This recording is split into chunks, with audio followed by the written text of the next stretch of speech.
What's wrong? You all right? Yes, I'm all right. Why the tears? I don't know. Just one of those things. What things? You don't cry for no reason. Don't keep on about it. It's nothing, really. You just felt like crying. Sorry. You don't have to apologize.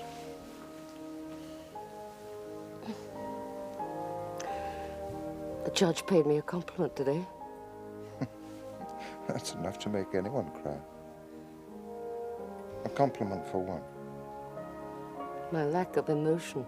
Mm-hmm. Some parents were suing a nursing home for the death of their son. He was only 9. And you lost? Hmm? We won. But it meant nothing to the parents. They wanted their son back. It's knocked you out, hasn't it? I'd have felt the same if it had been Michael. Thank God for music. Thank God for you.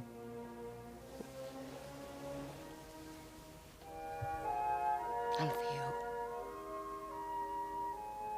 Well, go on. Don't stop there.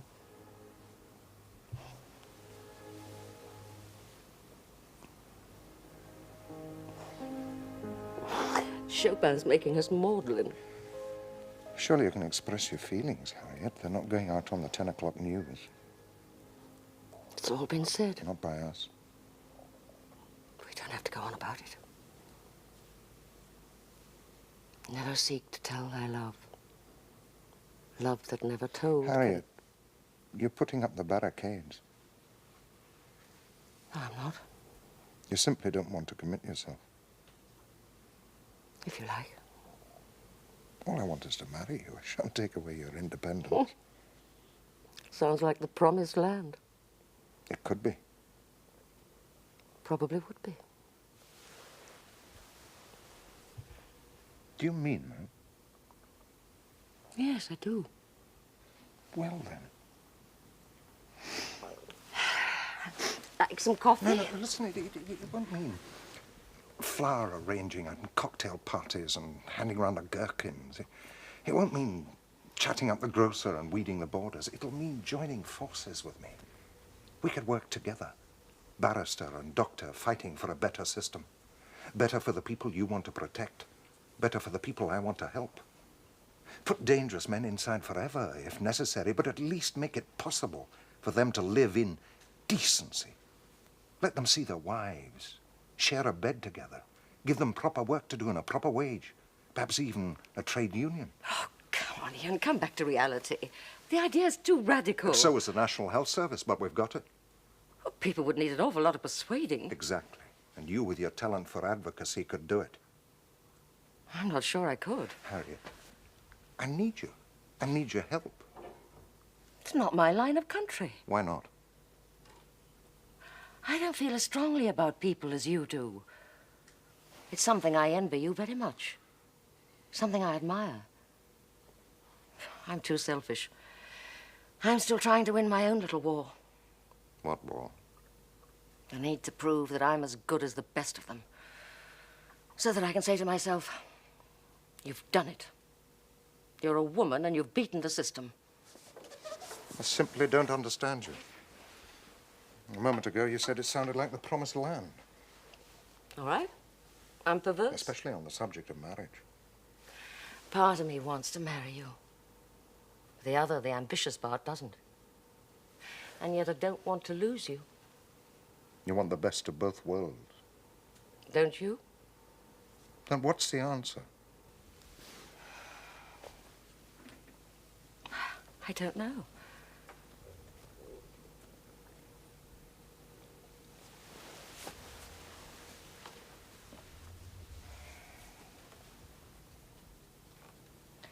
Ian, I'm thinking of applying for silk. So that's it. Your private ambition, Harriet Peterson, QC, and to hell with us.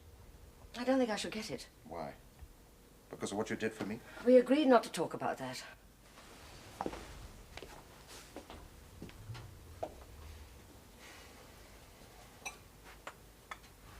You don't want me to apply? You do what you like. Come in. What is it, Bill? The solicitors want to know when the Mackay papers will be ready. I haven't had them a week. I know, but they put on the papers dispatch will oblige. Solicitors always do that. Well, I'll have to wait. There are one or two more urgent matters I haven't even touched yet. And isn't there a conference this afternoon? I hate to have to tell you, Miss Peterson, but there are 6 more briefs outside. How many with dispatch will oblige on them? None, Good. but 2 of them have expedition specially requested. Sit down a moment, Bill. I can't stand much more of this paperwork. If I go on at the bar... If you go on at the bar, well, Sir John would be very upset if you were to leave. If I go on, I shall have to apply for silk. What do you think? I should wait until next year. Another year of all this? I suppose what you mean is until people have forgotten about the case of Dr. Moody. Oh, am I interrupting? Yes. Do I smell a conspiracy? Thank you, Bill.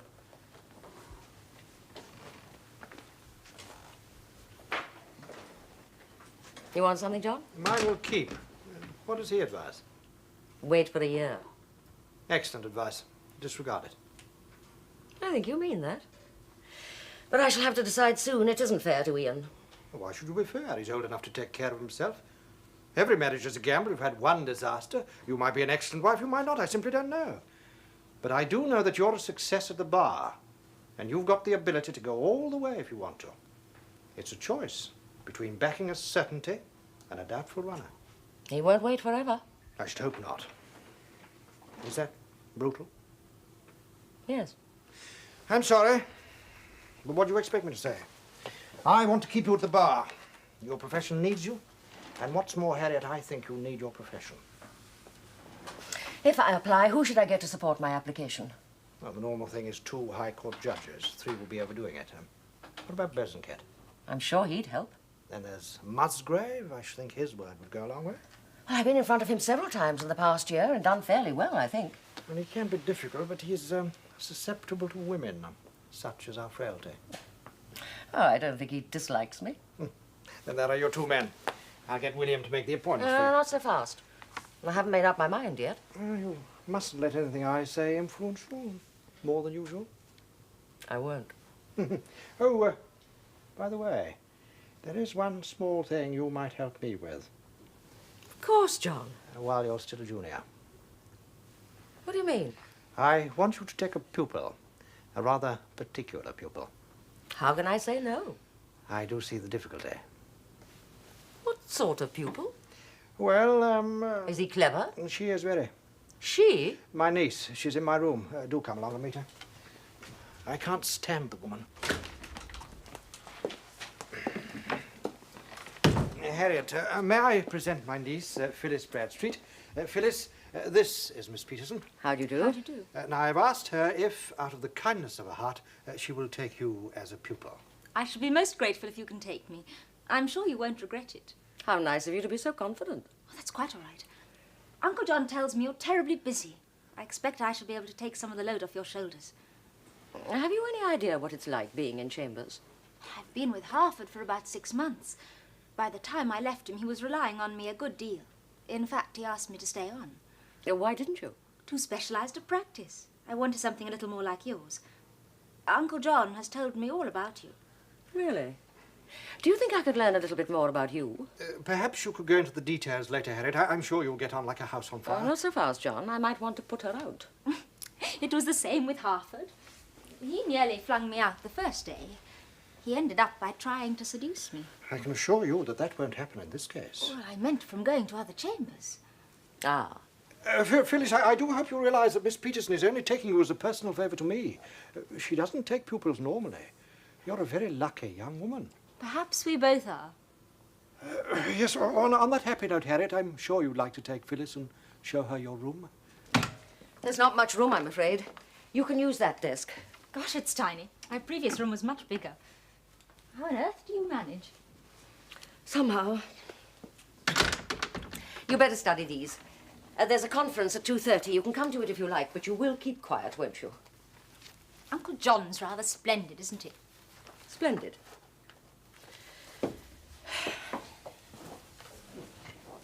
Will you ever take silk? Who knows? I shall. When I was a kid, I used to think that becoming a QC was like getting a knighthood. Instead of just becoming a really rather super barrister. If the Lord Chancellor appoints you. Do you know him? Who? The Lord Chancellor. Not personally. Oh, he's rather sweet, really. I've no doubt.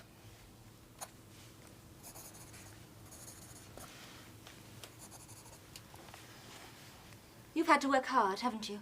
Very. I still do. I'm lucky. I've a particularly good memory.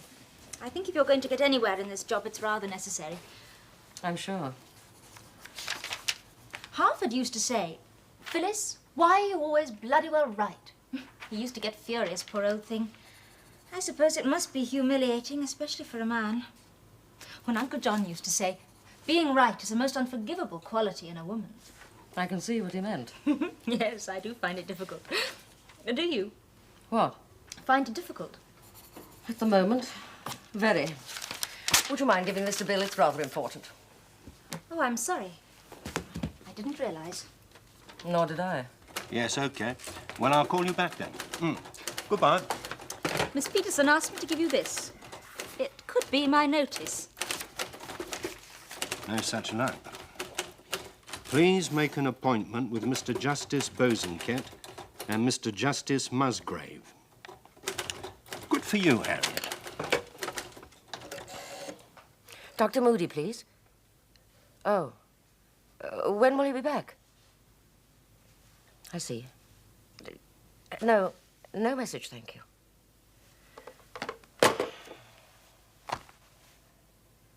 Hell.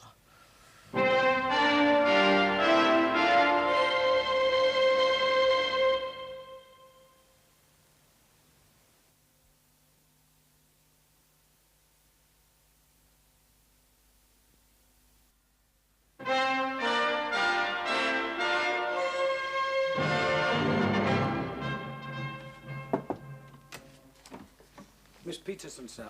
Oh, come in, Miss Peterson. Very good of you to see me, Judge. Not a bit. Do sit down. Thank you. Oh, what can I do for you? I'm proposing to apply for silk, and I wondered whether I could quote you in support of my application. Ah, I had a suspicion that's what it was. Well, I'm sure you've given it a lot of thought. I know a growing number of barristers think the distinction between juniors and QC should be done away with. You obviously don't. No, I don't. For me, as a woman, the status means rather a lot. Call it ambition, dedication, what you will. It's something I want to achieve. Harriet Peterson, QC. Yes, I think I can see that. Is it too early for you to have a glass of sherry? I don't want to be a nuisance, Judge. Oh, good gracious. It'll give me an excuse. I think if I were Lord Chancellor, my only hesitation in recommending you for silk would be the thought that you might get married and leave the profession. I don't think that's very likely. I've been married once, Judge, and I'm afraid it wasn't a success. Thank you. You were divorced? I divorced my husband. Oh, that's all right. I'm sorry. It's just that certain questions might be asked.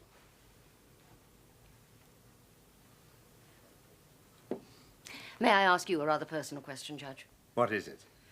Do you think the Dr. Moody case will affect my chance of getting silk? It might. I can only say that personally I hope it won't. Thank you. Time does fly. I remember you appearing before me in your early days. It was in Newcastle, wasn't it? Quite right. What a marvelous memory you have. I have a splendid memory for the good things in life, but I forget the bad as fast as I can. I thought you'd get on, and I'm delighted that you have. I hope I wasn't too arrogant. Oh, no.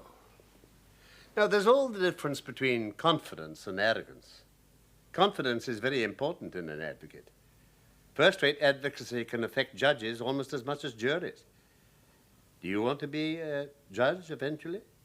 I should have thought that was impossible now. Oh, I don't see why. It was unfortunate in the Moody case that your relationship with him had to be made public, but that should be forgotten in a few years' time. I must say I would like to be considered for the bench one day. Well, it's a job I enjoy, but it does mean you're cut off a good deal from your friends at the bar. That's why I'm taking up so much of your time now. I can understand that. Tell me, who else have you got to support your application? I'm going to see Mr. Justice Musgrave after I leave you. Well, I'm sure he'll be helpful.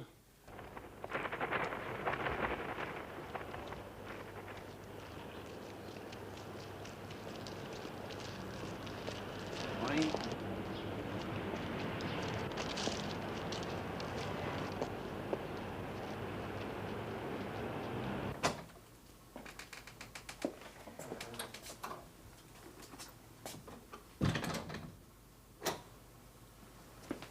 Oh, Miss Peterson, how did it go? I'd rather not say. Oh, I'm sorry. Oh, by the way, Dr. Moody called. He's in London. He left a number. Get him for me, will you, Bill?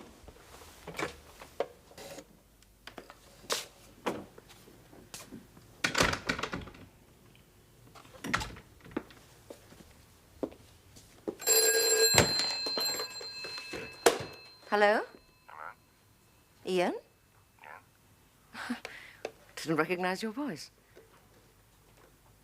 How are you? Right. Did you ring about tonight? Yes. Well, is it still on? Well, of course it's still on. I mean, if you'd like to. Well, of course I would. Will you pick me up at the flat? No, I can't make it there. Well, shall I meet you at the restaurant then? Yes, that'd be better. What time? 8:30. All right. Hello? Hello? Oh, sorry. Am I interrupting? Finished. How did it go? Not my day. Mr. Justice Musgrave turned me down. Turned you down? I'm afraid I don't know you well enough. I knew what he meant. Oh, God. I could kick myself for suggesting him. Damn prude. What about Bosanquet? He was sweet. Couldn't have been more helpful. How about trying Crawley? No, thank you. I'm not trying any more judges. Do you think you know me well enough? Well, a QC doesn't carry as much weight as a judge, but you can put me down. I'd do anything to help. Thank you, John. You're very good to me.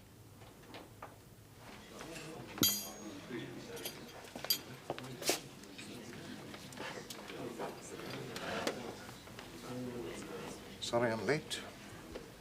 I was beginning to think I'd been stood up. Have you ordered? No, I waited for you. That makes a change.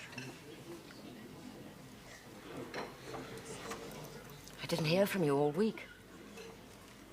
Why didn't you ring me? Why didn't you ring me? I did. You weren't in. I missed you. Waiter? Evening, madam. Evening, sir. What would you like to eat? I'm not very hungry. What? I'm not very hungry. Well, what are we doing here? Dover soap. Kebab. Would you care for some? No, nothing. You're in a stroppy mood. How's your application going? 1 for, 1 against. So you're not a judge yet? I can do without sarcasm. How's your day been? I bother to ask. You're not really interested. Ian, I've had a bloody awful day. I've had a bloody awful week. I've done nothing but think of you. How do I take that? I'm seriously beginning to wonder if it's worth the effort. It's all very much one way, isn't it? Don't talk rubbish.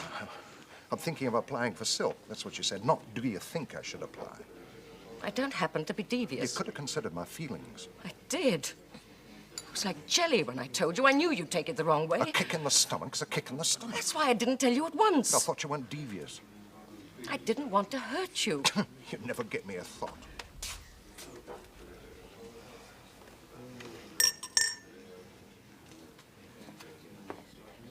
God, are we that far apart? Throughout our entire relationship, I've always had to compromise. You've never once compromised. Look, if we're going to have a slanging match, let's have it in private. It's always been what Harriet wants. You refuse to see it from my point of view. I've got cross-eyed seeing it from your point of view. I'm sick to death of seeing it from your point of view. What a hypocrite you are.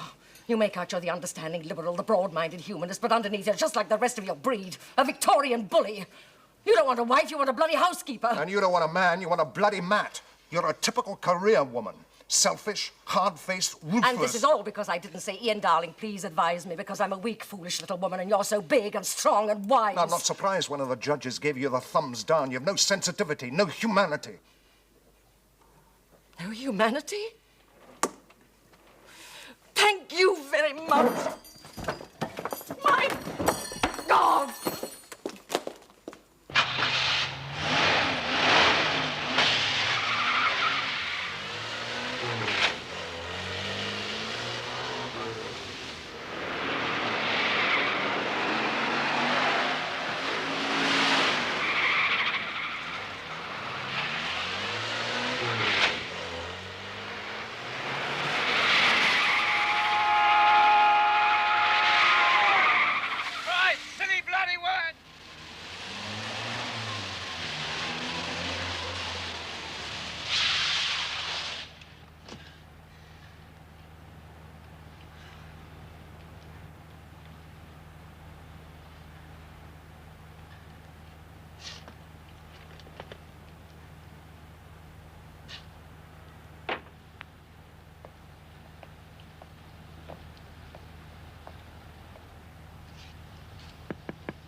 Excuse me, madam, is anything the matter?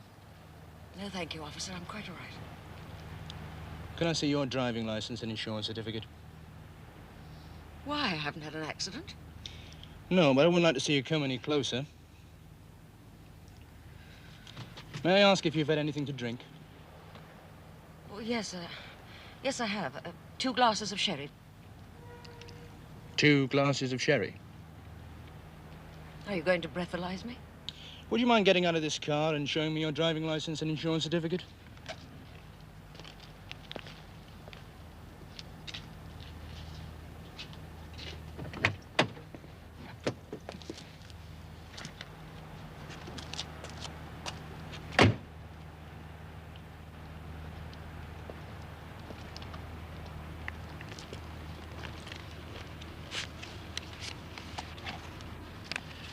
Thank you.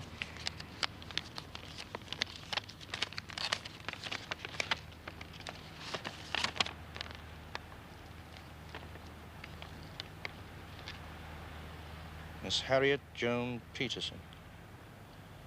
You the barrister, madam? Yes. I see. May I ask why you were crying? You may ask, but I see no reason why I should answer. It's a purely personal matter.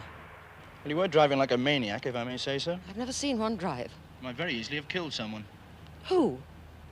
A motorist, a pedestrian, a cyclist? Any of them. Have you got their names and addresses? Well, of course not. I was following you. No one's been hurt. You've no witnesses to say I did anything I shouldn't have done. I'm a witness, madam. Besides yourself, I mean. May I have my certificate and my driving license back, please? You are aware that it's an offence not to sign your driving license? Haven't I? Oh, I'm sorry. I must have overlooked it. It is advisable to check on these things.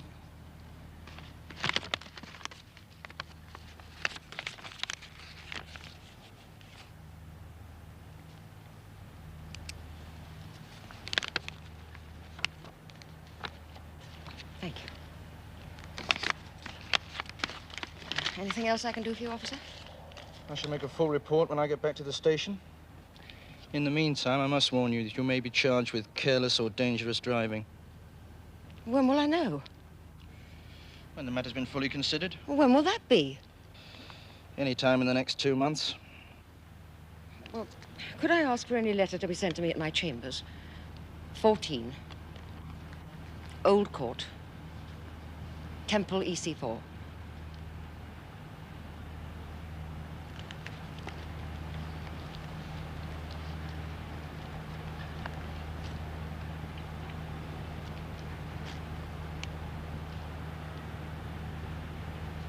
Anything else wrong? You can proceed, madam. I'll see that you're kept fully informed. Thank you.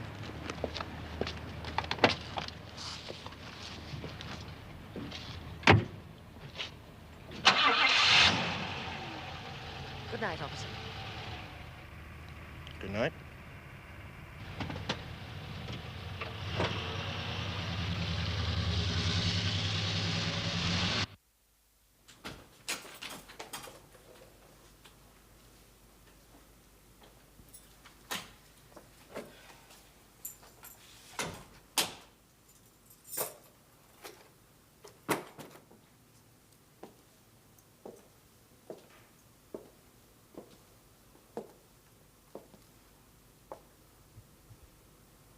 Thank you, Walker. Would that be all, sir? Yes, thank you. Good night, Sir John. Good night.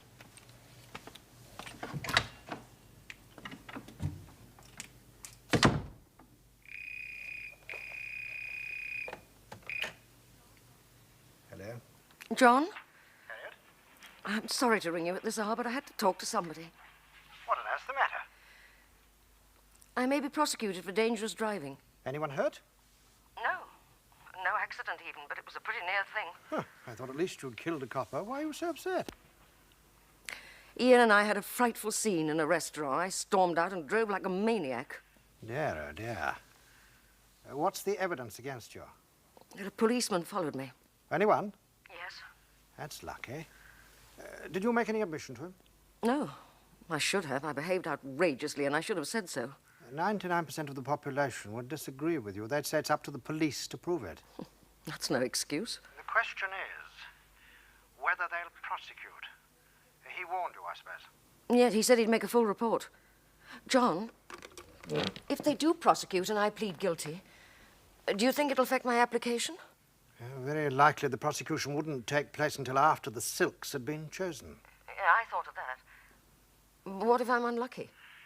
Well, it depends how the evidence comes out. But frankly, I don't think for a moment that they'll prosecute. Now listen, you must put it out of your mind. Drown your sorrows in work. Which reminds me, I want you to do something for me. Not another pupil. Good God, no. Good of you to take on Phyllis, by the way. To let her take me on, you mean? What is it, then? Well, I'm supposed to be sitting as recorder at Great Church next week. But in view of the Allenby case, which looks like going on for weeks, it would be very awkward for me indeed. Now, will you sit for me? I thought you couldn't appoint a deputy recorder any longer. You're quite right, but I've asked the Lord Chancellor's department if they'll appoint you as deputy judge, and they've agreed if you will, so they can't think too badly of you. You did this for my morale, didn't you? Good God, no. It's simply that I can't afford to sit myself, and you can't afford not to. One of these days I'll do something for you, John. I can hardly wait. Have you sent in your application for silk? No, I'm going to do it in the morning. Do you know anything about the list at Great Church? Not a thing. It's not usually very heavy. What's it like sitting as a judge? Lonely eminence? A curious sense of peace. Instead of being in the ring, fighting for one side or the other, searching the whole time for a chink in your opponent's armor, you sit aloft, not caring which side wins. Sentencing can sometimes be a bit of a headache. I shall be very interested to see what you make of it. So shall I. At the moment, I feel quite incapable. I don't know what's going to happen. Now, be careful, Harriet. You've had a lot of strain lately. Yes, I'm very tired. Now get yourself a hot water bottle, a glass of milk, and a stiff whiskey. Can't beat it. You wake up a new woman. What a lovely thought. All right, John.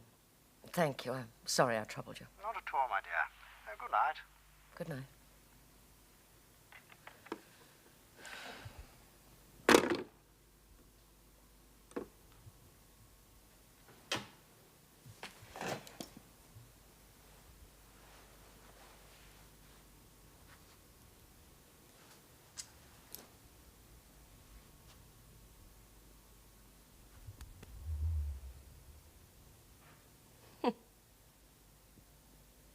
Lonely eminence. On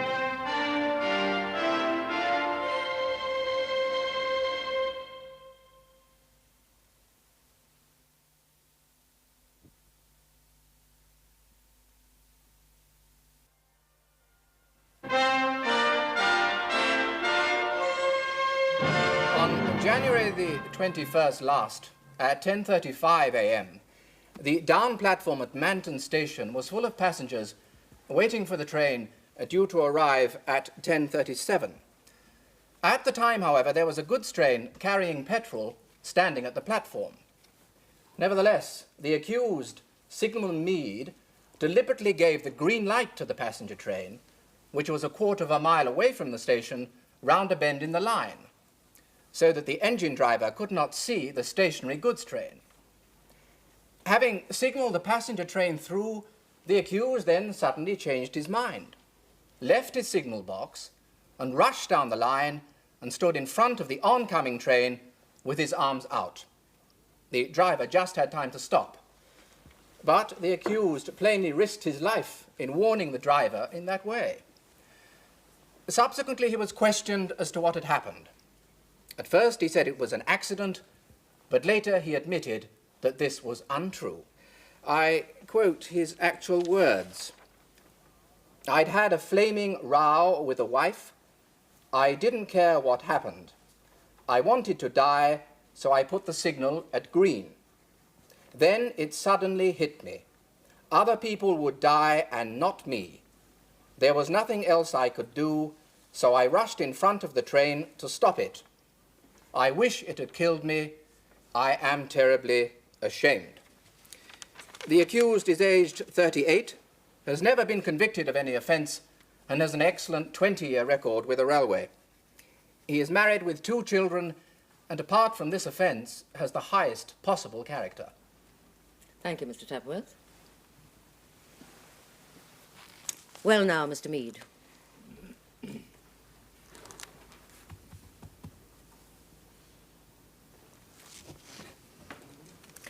You've refused to let counsel defend you. Is there anything you wish to say? Hey, you wouldn't understand. I mean, you wouldn't see red like I did. I was like a madman. But why? You wouldn't understand. How can we if you don't tell us? You must trust us a bit, Mr. Meade. We do know something about life. Even about people seeing red or not caring whether they kill anyone or not. Well, she called me a bastard. Your wife? That's why you nearly caused a terrible And I know disaster. it sounds nothing but like that, but it's true. I mean, that's what did it. That was it. Well, I was brought up in Bernardo's, and well, she knew it. I see.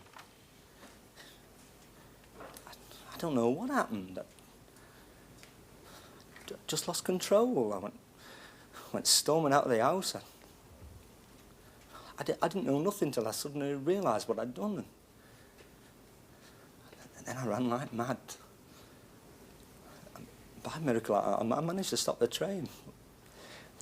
Look, I swear, miss, I mean, something just took hold of me. Now, don't ask me what, because I don't know. I just want to pay the price and forget.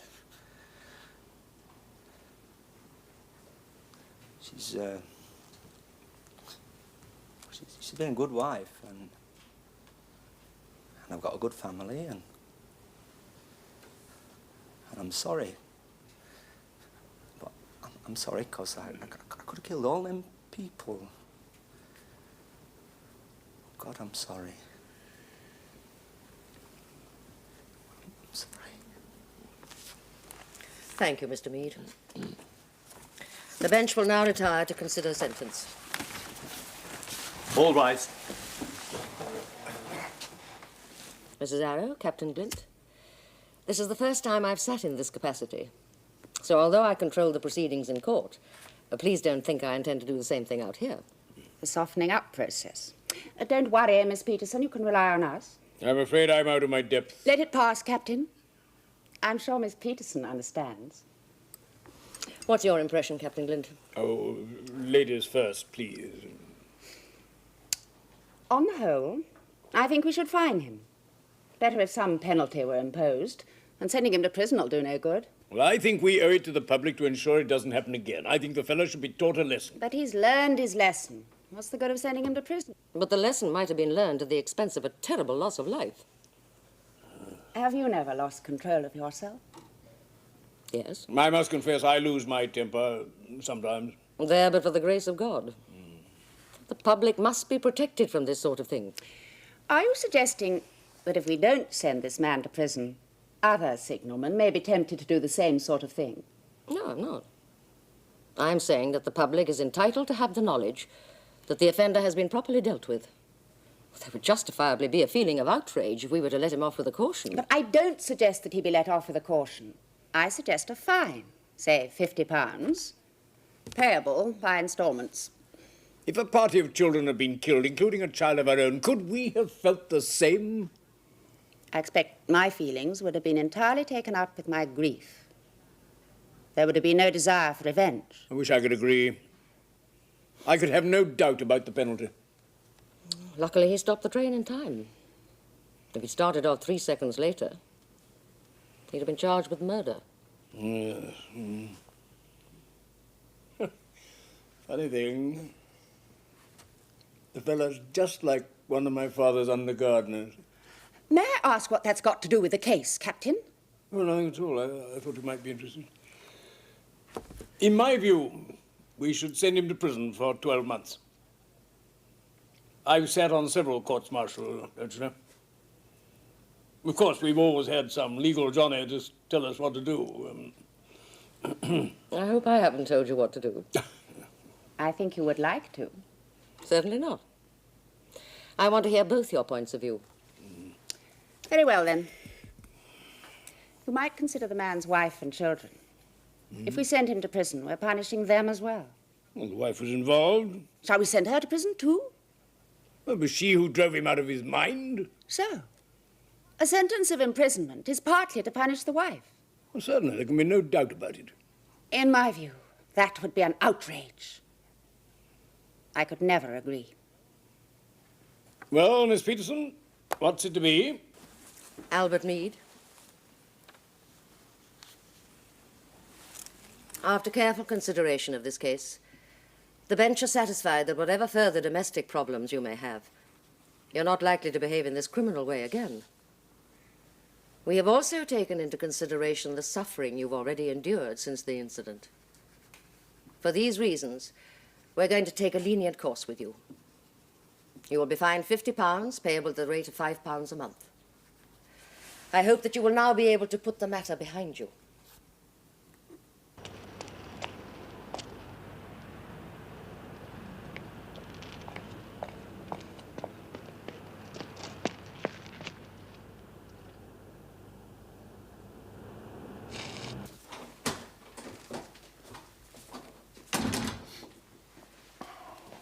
Hello, Bill.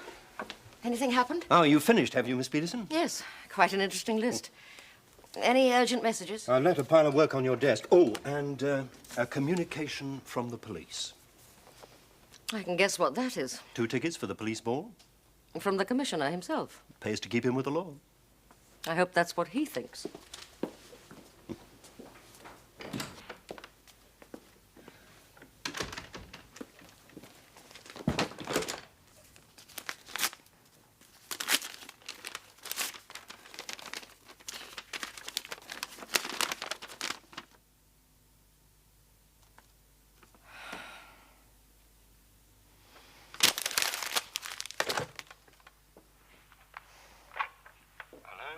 Bill, I'd love a cup of tea. Oh, I'll see what I can do. Oh, by the way, Dr. Moody called earlier. Did you leave a message? No, that was all. Get Miss Peterson a cup of tea, will you? Bill? Is Sir John free? Yes, I believe he is. He can't get 24 across, by the way. The answer's Potter's Bar. Come in.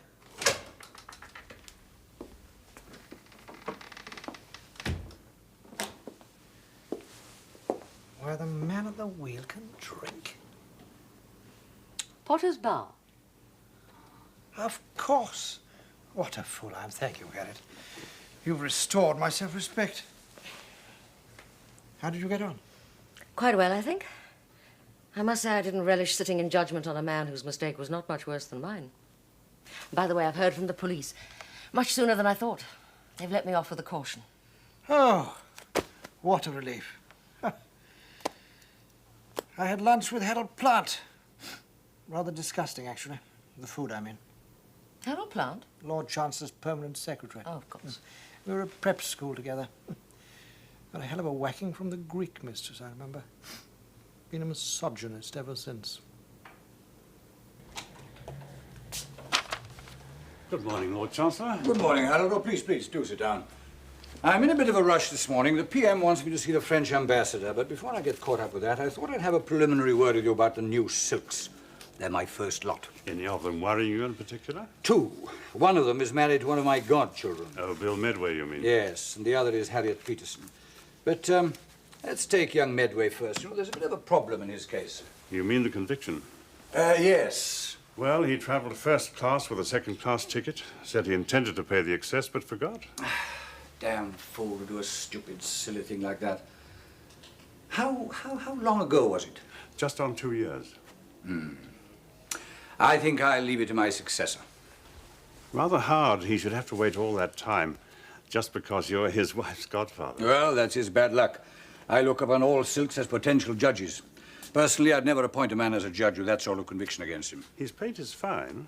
Has he also to be disqualified for life? Well, I don't see why not. I don't think one can be, too careful about the private character of judges.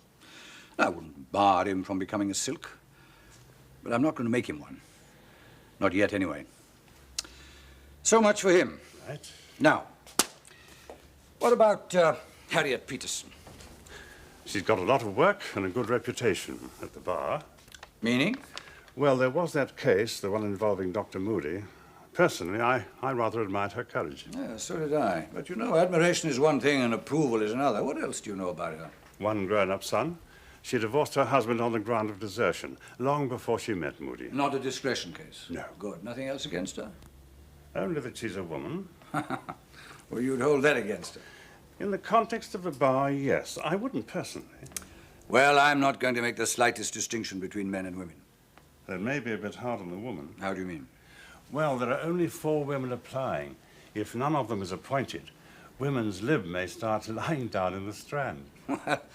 They can start getting up again. I'm not going to appoint a woman just to please women's lib. No. The whole test must be, if she were a man, would she be appointed? If yes, I shall recommend her. If no, well, then I shan't. Harriet Peterson's pretty good. Yes, but she may get married again and leave the bar. I thought you were going to treat them equally with men, Lord Chancellor. Yes, you've got a point there. But if she suddenly retired, the bar would be a silk short. Only for a year or less. She can be replaced then. Yes, that's true. But you know, I'm not going to give silk to someone who simply wants to retire with distinction. No. She must intend to go on practicing. I must have that assurance. Yes, I can see that. Now, what about her referees? I mean, Bosanquet's given her a very good reference, but why hasn't she got another judge to back her? And a successful junior ought to be able to manage more than one. I mean, doesn't she get on with judges? I should think so, but I must say I was surprised myself. I could ask her. I see you've got her down here as a reserve. That's if you're going to treat women as men.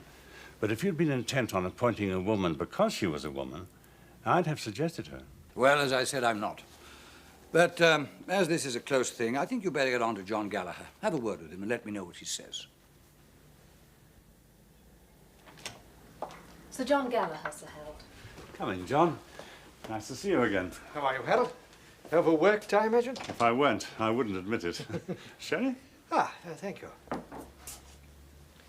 You wanted to see me about Harriet Peterson. Yes. Why did you have to support her application? Well, I suggested Musgrave. I've no doubt why he turned her down.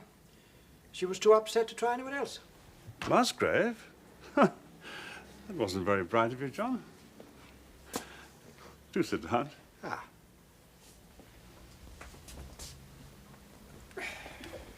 Tell me another thing. Why hasn't she married her doctor friend? Too keen on the bar.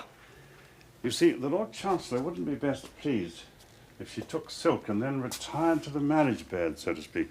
I see that, nor would I. She's an asset to the bar, and an important one. I'm rather worried about her. If she's refused silk, she might retire altogether. Is that a threat, John? My dear fellow, threaten the Lord Chancellor? You'd threaten the Archbishop of Canterbury, if you thought it necessary. Thank you, Harold. Nevertheless, you'd better prepare yourself for the loss. In view of the strength of the other applications, I'd be surprised if she gets it. Oh. Oh, dear. Well, that's the worst news I've heard for a long time. I'm sorry. Puts me in a rather awkward position. Now I've got to pretend I haven't the faintest idea what her chances are. It'll be damn difficult. She's got a man's brain and a woman's intuition. I doubt if I'm a good enough actor. Oh, come, John, you're a superb actor. You can argue a case in which you have no belief, as though your client were unquestionably in the right. Yes, but not with Harriet Peterson as judge.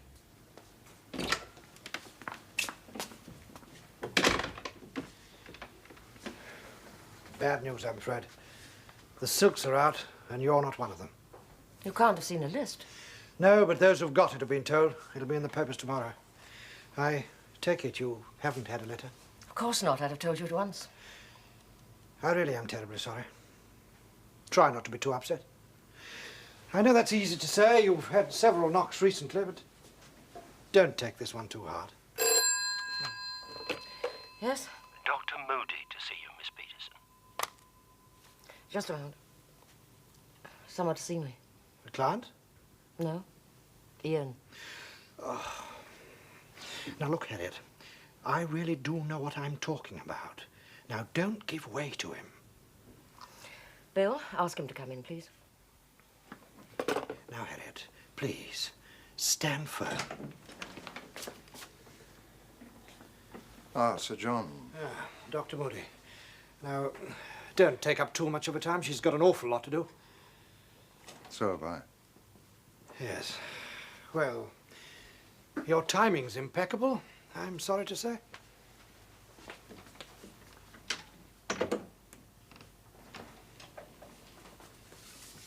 I've come to apologize. I behaved disgracefully. So did I. I'm sorry. I'm desperately sorry. Well, there's one thing on the credit side today. They turned me down. Oh, that's rotten luck. I mean it. Thank you. You feeling bitter? Huh? Depressed. Until you walked in. What's going to happen now? I don't know.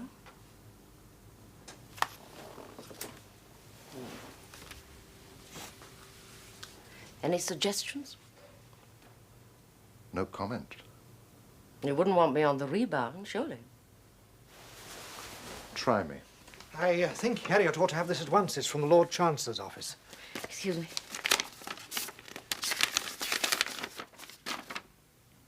It's a personal note from the Lord Chancellor. You'll probably make me a QC next year. Ah, good. So sorry to interrupt it. You're nothing of the sort. Quite. You know, I think I'll start banging my head against the wall. It'd be far more relaxing. Ian, perhaps you should put us out of our misery once and for all. I mean it. I'd understand.